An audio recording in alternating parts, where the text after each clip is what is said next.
গত রবিবার মোহনপুর থানা এলাকায় এক নাবালিকাকে ধর্ষণ করা হয়।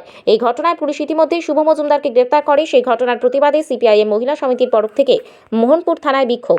সভানেত্রী কমরেড যশোদাবাবু বলেছেন যে আমরা যদি মনে করি আমরা এই সামনের ব্যারিকেডটা ভেঙে দেব, তো এই ব্যারিকেডটা ভাঙতে আমাদের 1 মিনিট সময় লাগবে না। ভেঙে থানার মধ্যে ঢুকে থানা দখল করতে আসেনি, আমরা প্রতীকী এসেছি এবং আমরা প্রতীকী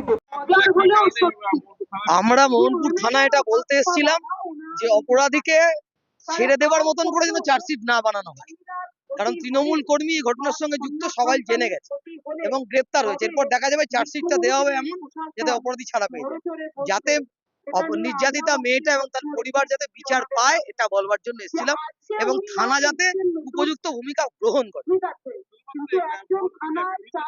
সব জায়গায় পানাগড়ে ঘটনা ঘটেছে, এখানে ঘটনা ঘটছে, যা ঘটছে আর সব তৃণমূল পেছনে আছে, তৃণমূল ছাড়া তো হচ্ছে না।